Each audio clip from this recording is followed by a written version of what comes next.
Olá, tudo bem? Sejam bem-vindos ao nosso podcast de hoje. Nós estamos recebendo a visita do Ronan Mairesse, que é palestrante, professor, treinador, agora também estreando como escritor, no mercado nacional. Tem um trabalho gigantesco feito através do Sebrae, faz parte da equipe do professor Roberto Chiniachik, pessoa de alta experiência, trabalha com profissionais do esporte de alta performance, ele faz treinamento para esses profissionais, tem uma ampla base de conteúdos e hoje está aqui contribuindo com a nossa audiência. O Ronan vai trabalhar conosco a temática da liderança, gestão da equipe e alta performance. Como é que está, Ronan? Tudo bem? Bem-vindo. Tudo bem, Joel. Um prazer. Você que está assistindo hoje não deve imaginar, mas a gente se conheceu hoje, né? E como nós sabemos, esse universo, ele procura sempre conectar as pessoas que têm o mesmo propósito, e estou muito feliz de te conhecer o pessoal aqui do Instituto e falar aqui para a tua audiência sobre esse tema que é tão importante, principalmente nesse momento de tanta tensão, tanto estresse, que as pessoas precisam de uma palavra para poder superar tudo isso. Muito bem.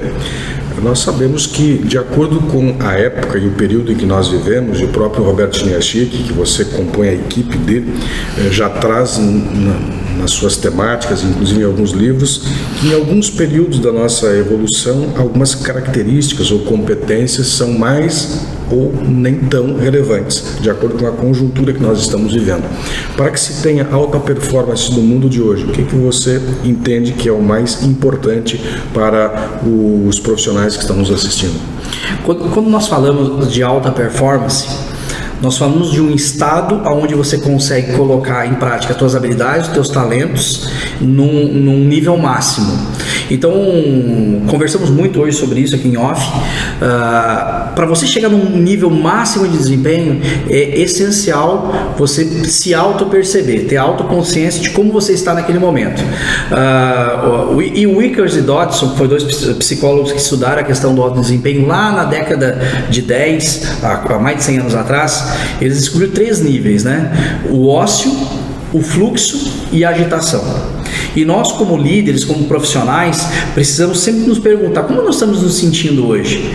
Porque se eu estiver me sentindo em ócio, eu preciso fazer algo para chegar em fluxo, chegar em alto desempenho. Se eu estou me sentindo agitado, eu tenho que criar uma estratégia para chegar ao nível de fluxo. Então, o profissional hoje, ele precisa criar estratégias para descansar e criar estratégias para ativar. Então, quando você vai trabalhar, por exemplo, um atleta, uma das coisas mais importantes é o aquecimento. Então, o que o preparador físico faz no aquecimento? Ele estimula a musculatura, estimula o batimento cardíaco e o batimento e a questão respiratória para que tenha uma ativação ideal para o desempenho. Quando a gente olha isso, está diretamente ligado à questão de preparar o corpo para uma ação. Quando você olha, por exemplo, um profissional como vendedor, como líder, é a mesma coisa. Eu costumo dizer, Joel, que o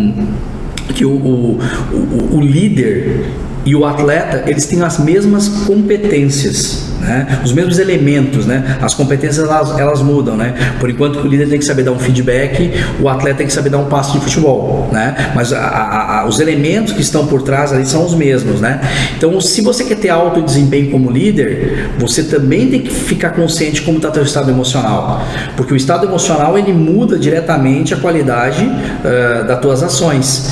Então, hoje, para você estar nesse mundo maluco, que nem o Laírd Ribeiro dizia, que é dinâmico, veloz e incerto, a cabeça tem que estar no lugar, as emoções têm que estar no lugar, para que as competências que você tem realmente apareçam.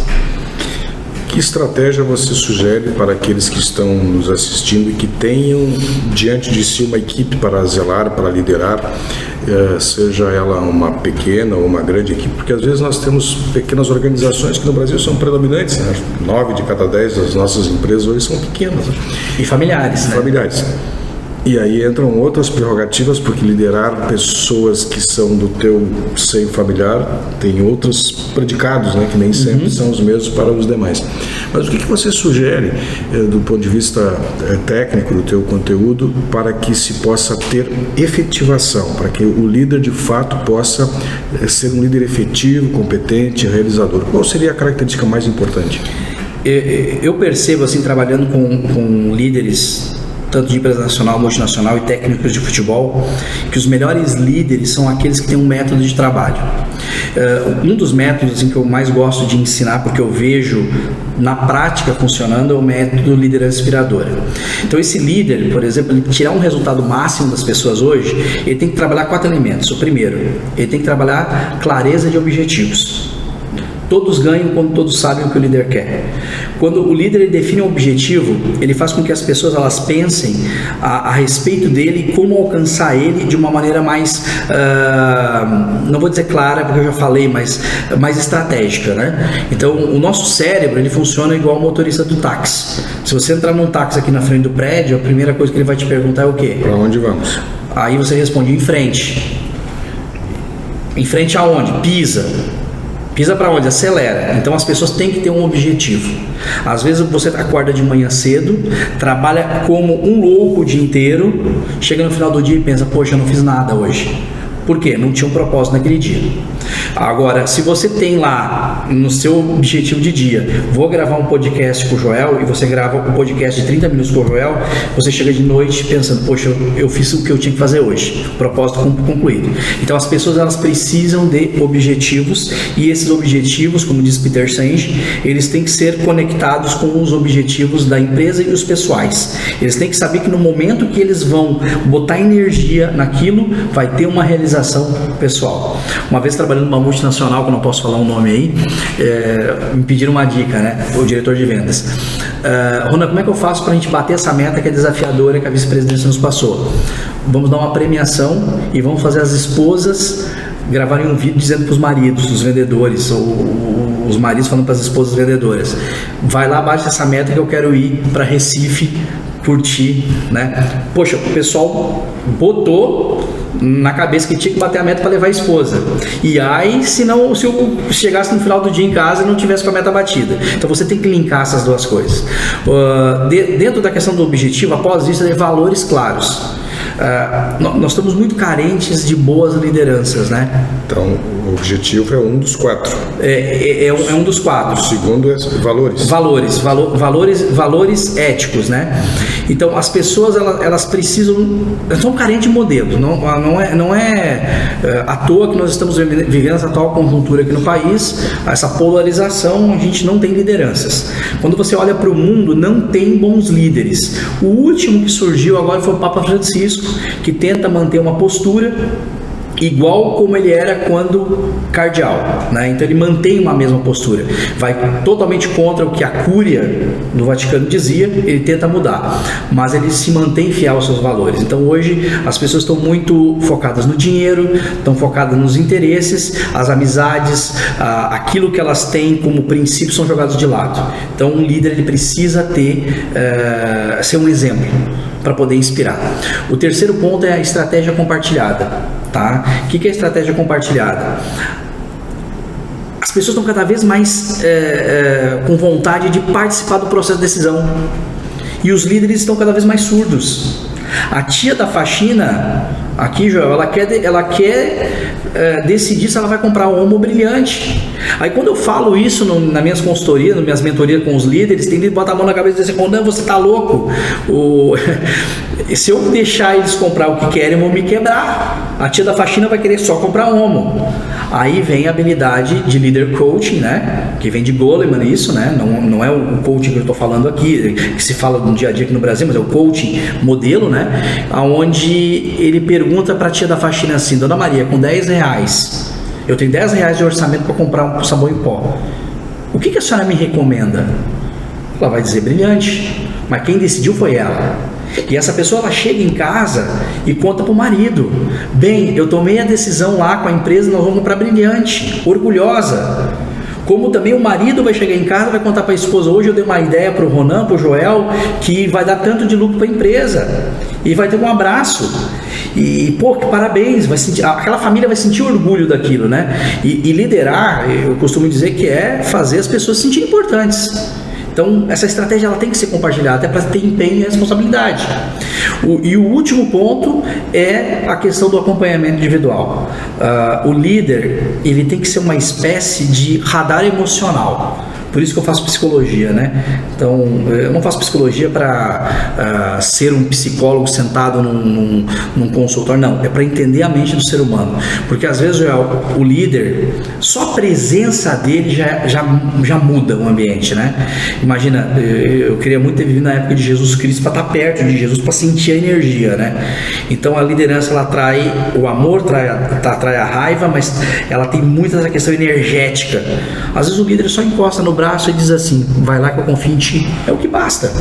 Então quando o líder ele direciona, ele é um exemplo através de valores, ele desenvolve esse time, sendo esse radar emocional, você consegue então ter uma equipe mais empenhada e mais comprometida contigo, do que uma equipe que simplesmente é jogada lá para cumprir uma meta e toma suas decisões sem um compromisso, né? Elas têm que fazer por alguém, não no sentido egóico, mas sim no sentido eu quero ser que nem esse cara, eu quero mudar o planeta, eu quero mudar o mundo, né? Então eu vejo que esses são os melhores líderes. Muito bem, extraordinário. Esses 4 pilares aí são fundamentais, realmente. E tem um outro aspecto particular, que o líder à moda antiga, ele tende a ser mais egóico, digamos assim, e ele precisa sentir-se o proprietário das ideias que estão sendo colocadas em prática. O líder mais contemporâneo, mais inovador, com mais cara de startup, já é um líder que compartilha mais, ele se preocupa menos com essa questão da própria vaidade, no sentido de que a ideia foi minha, e ele busca junto aos seus a possibilidade de ampliar as capacidades contributivas, né? Porque é óbvio que se tu tiver 3, 4, 10 ou 20 pessoas, tu tem muito mais possibilidade de enriquecer uma ideia do que se for individual, né? Perfeito, aí você traz um ponto que é muito difícil trabalhar isso com os líderes, né? Principalmente em empresas familiares, né? E aí quando você chega nas grandes multinacionais e quando você chega próximo aos caras, do diretor para cima, você tem muito narcisismo, né? Então, segundo a psiquiatra, me ajuda o nome, a Ana Beatriz Barbosa, que escreveu Mentes Brilhantes, Mentes Perigosas, enfim, ela fala que em torno de 30%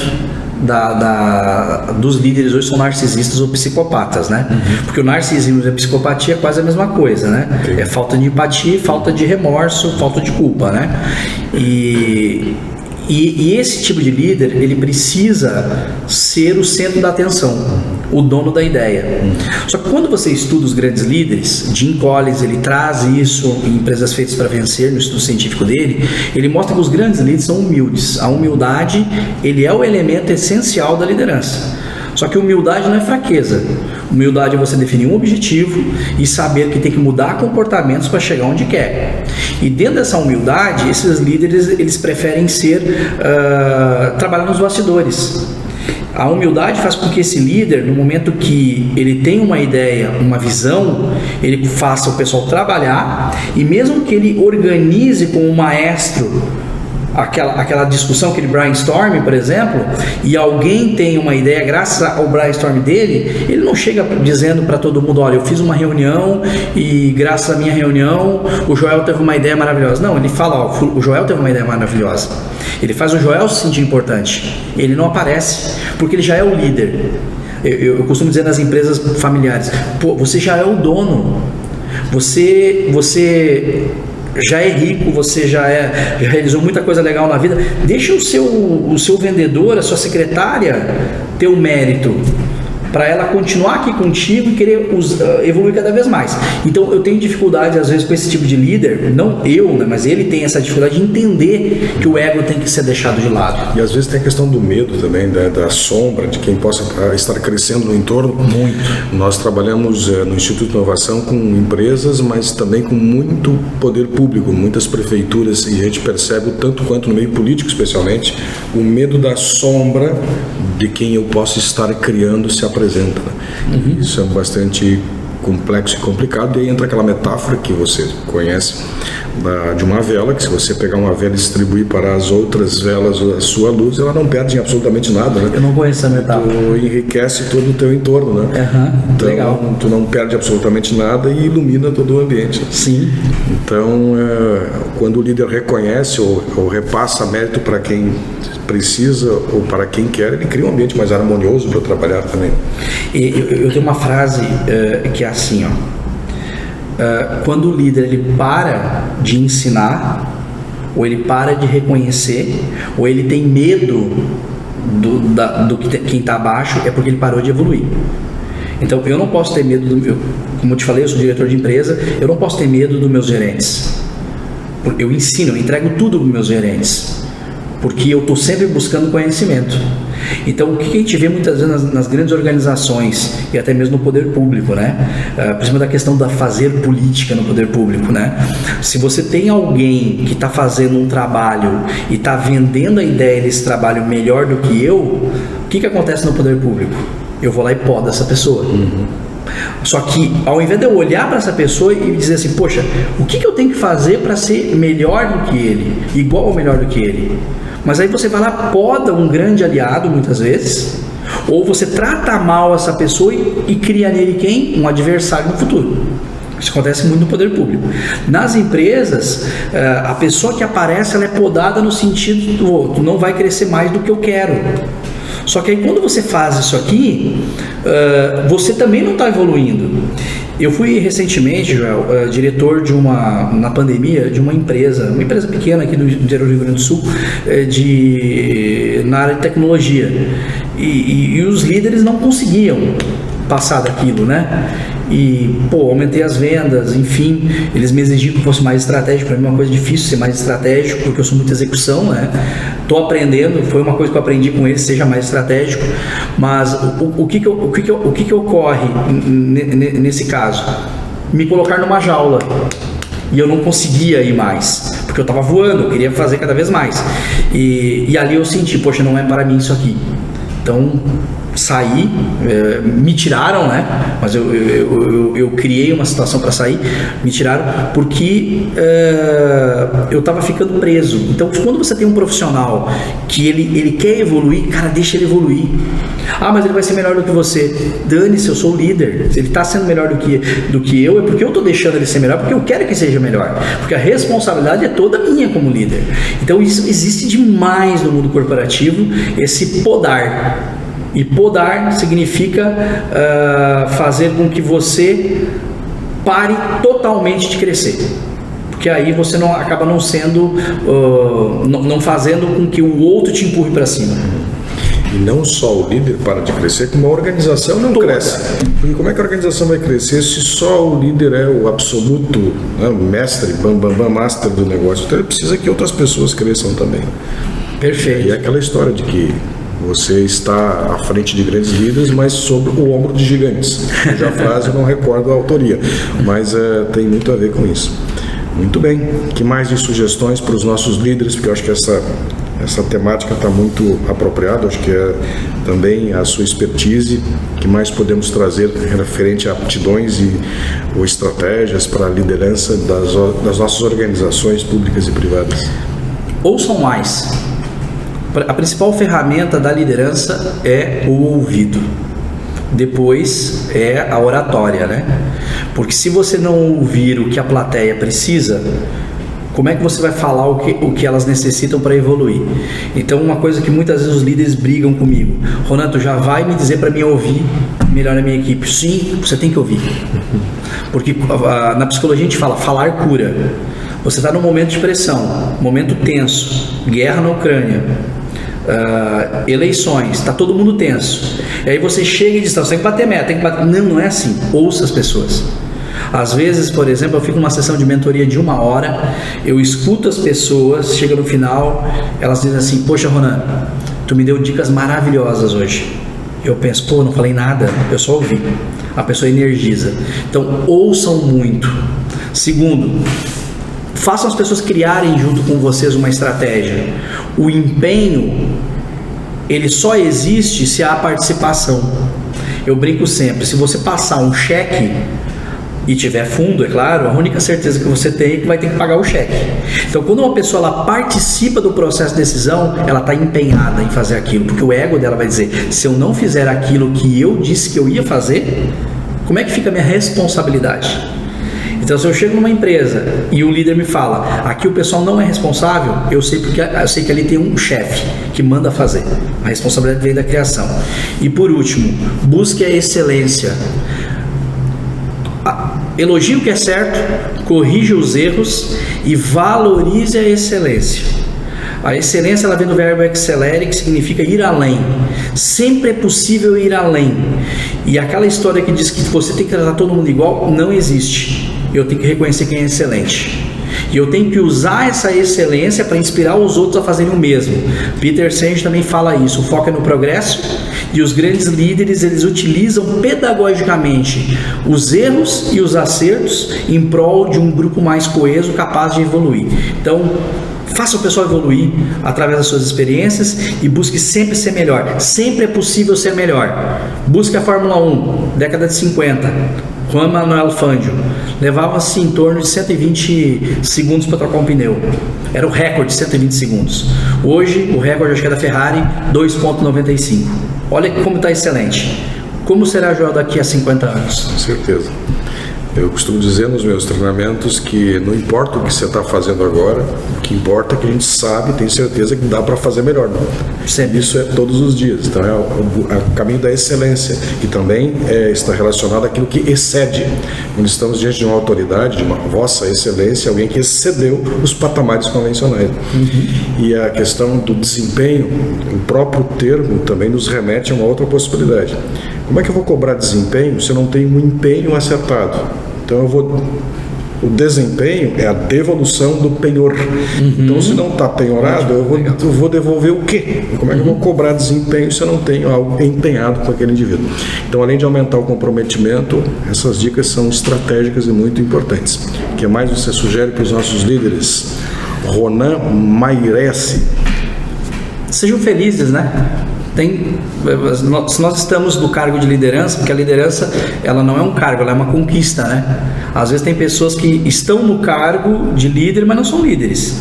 Como também você tem na equipe pessoas que não têm o cargo, mas são líderes da equipe. Porque ali, a liderança é uma conquista que você tem ali, né? E eu digo que é uma conquista divina. Se Deus te abençoou com o dom da liderança, que também pode ser aprendido, né? É porque você tem uma missão, tem um propósito. E o propósito da liderança é ajudar as pessoas a mudarem as suas vidas e seus destinos. Você pode ser o Elon Musk em termos de dinheiro, em termos de empresa. Se chegar no final da sua vida e você perceber que as pessoas que estiveram contigo não evoluíram, você é apenas um chefe. Você pode ser o dono do barzinho da esquina, mas se você tiver na sua equipe ou teve na sua equipe alguém que, graças à sua forma de pensar, sua forma de agir positivamente, lógico, se tornou alguém melhor, você é líder. Muito bem, recebemos com muito prazer e satisfação palestrante a nível nacional, compõe a equipe do professor Roberto Chitinha-Chique, também é escritor, gestor de negócios, o Ronan Mairesse. Muito obrigado por sua participação, pela importante contribuição trazida aqui ao nosso público. 4 estratégias que se somaram com mais 2, chegamos a 6 valiosas aqui para os nossos líderes. Muito obrigado, Ronan. Isso aí. Valeu.